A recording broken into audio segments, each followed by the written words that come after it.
Welcome back, my fellow patriots, to the Save Our Republic Daily episode. Today I'm going to discuss about current events, not just in America, but across the world. We woke up this morning finding out that there was a military coup d'etat in Mynamar, formerly known as Burma. A coup d'etat is when a military group, usually leading generals, but not always, it can be colonels. That's how Gaddafi took control of Libya. Or other could be lower class or ranking individuals, but the reality is the military in some form or another takes over the civilian leadership of a country and runs it.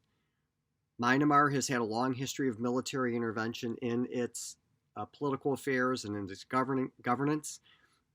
The president who was just overthrown had been imprisoned for about 15 years by the military. She was eventually released and eventually took power through a civilian election.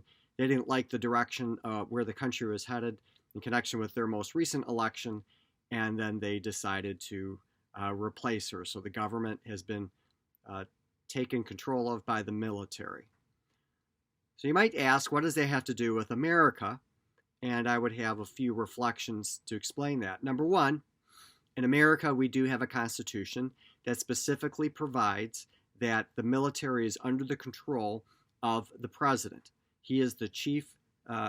He's the chief commanding officer.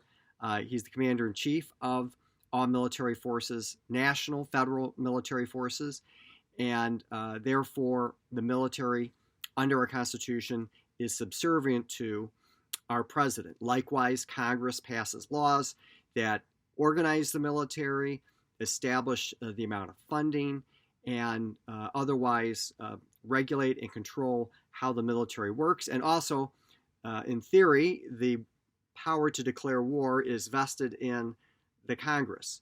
So the military is under direct control by the president, as well as supervisory control, budget control, and even war powers control by the Congress. And we should really be thankful for that.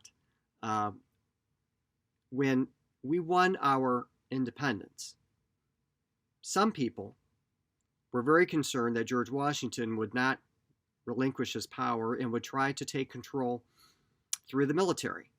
And he dispelled those fears by literally walking to Congress, walking down the aisle of Congress, and handing in his sword in resignation.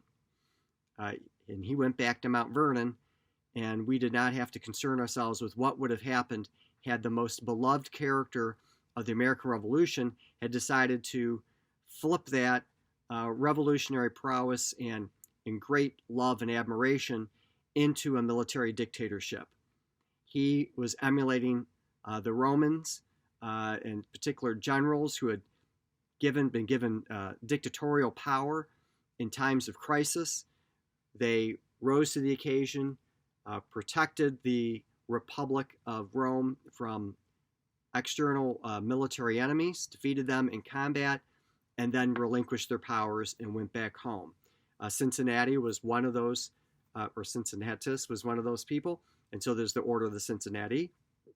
But there are others, and in one sense, George Washington was very much a Roman of the Republic ilk, not of the dictatorial Caesarian and following emperors in the empire. So we should take stock and be very thankful for the fact that we have a constitution and a tradition in history that has preserved our liberties without having to concern ourselves about a military dictatorship or coup. And even in the most recent crisis, there was some rumblings that somehow the military was going to be called out and to install a military rule, either by stopping Congress from voting or somehow ensuring the election of our former president. And that really petered out. That was nothing but hot air. And that is in part because there is a strong tradition in our country that the military understands its role, that it is subject to the power of the presidency as well as the Congress, and they take that to heart. They really believe that. And in fact, their oath of office is almost identical to that of the President of the United States. The President's oath is to the Constitution and to fulfill his responsibilities under the Constitution.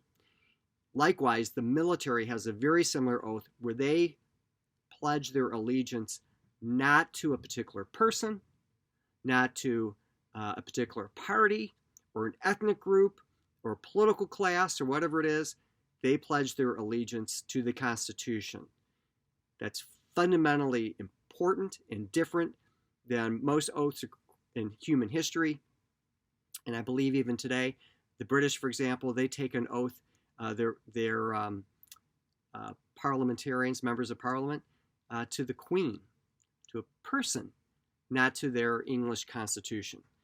So we should relish that, remember that, be grateful for it, and enjoy the fruits and blessings of liberty under a civilian government. But of course, it doesn't take much to lose that if we don't pay attention to it, if we allow the military to ever start developing independent power away from civilian control, then we could be very much in trouble very fast. Thankfully, I'm pretty optimistic about that. I don't think we have much to worry about today, but I do think that we need to be on our guard because history has a weird way of raising challenges that you never thought of in the past.